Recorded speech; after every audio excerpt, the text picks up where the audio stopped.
Ho, ho, ho! Merry Christmas! Greetings, my little sugar plums, and welcome to the first installment of Dumitra's very merry, scary Christmas here in my festive abode. I have just brewed a cup of steaming winter ale in my blood-red Santa mug, and am ready to settle in on this December 5th. What's so special about December 5th? Well, for some, it is St. Nicholas night, when St. Nicholas arrives and delivers good children candy in their shoes. But for others, this is one of the most frightful winter evenings, an evening known as Krampusnacht. Tonight I bring you a story most deliciously dreadful, a tale from my homeland, from the snow-cursed mountains in Eastern Europe, where winter nights are long and the shadows are hungry.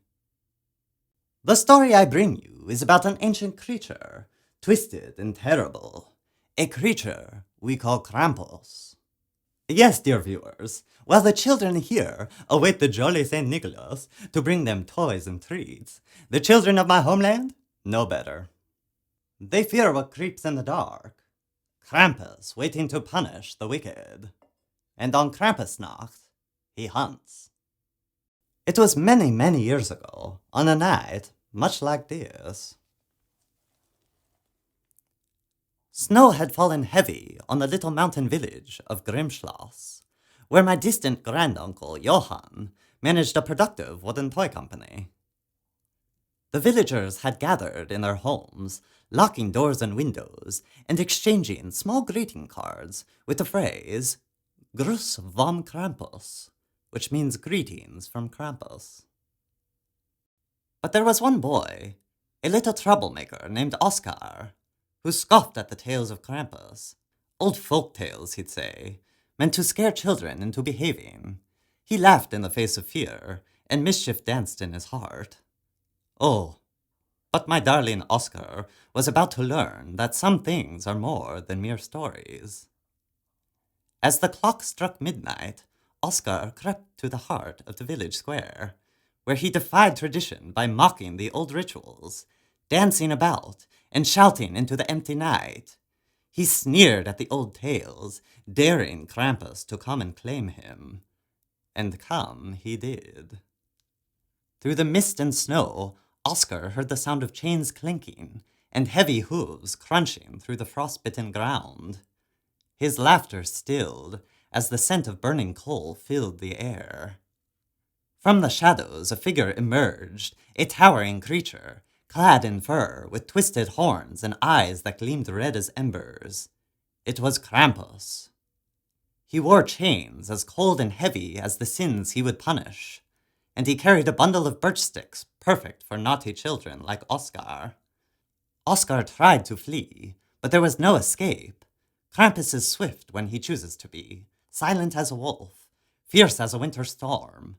He grabbed the boy by the collar and whispered warning, words that froze Oskar's very soul. You think you can mock me, little one? You think the night holds no monsters? Oskar was never seen in the village again.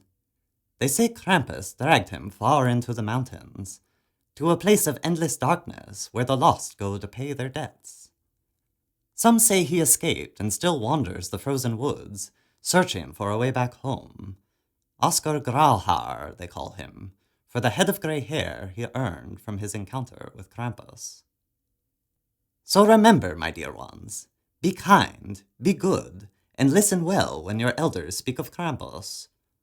For on dark winter nights, when the air is thick with the scent of coal and the jingle of chains, he may just be listening, waiting for a reason to come visit you. And if you are especially naughty, well, he has an extra special spot in his basket, just for you. But my dear viewers, don't believe that Krampus is just some brute who enjoys dragging off the wicked. No, Krampus, like all ancient forces, has layers. For those rare few who manage to impress him, children with courage, cleverness, or a touch of respectful mischief, Krampus leaves something rather special. A black stone, smooth and polished, said to be enchanted to ward off nightmares. A small bundle of dark forest herbs, wrapped in twine, said to bring good luck through winter. Or perhaps a silver coin, blackened around the edges, glimmering faintly with old magic. And some tales speak of children discovering a single mysterious claw left nestled outside their door in the snow. A talisman, they say, granting the bearer courage against the darkness. But these gifts are rare, for Krampus has exceptionally high standards. One must be brave, courageous, and bold enough to face the darkness, and respectful enough to stay out of danger. Just know, dear ones, gifts from Krampus come at a price. Once you accept his favor, he is sure to be watching. And from then on, every Krampusnacht, you will find yourself wondering, have I been good enough this year? Tune in next week when we investigate another Christmas terror. Until then, spooky holiday tidings to you, and Gruß vom Krampus.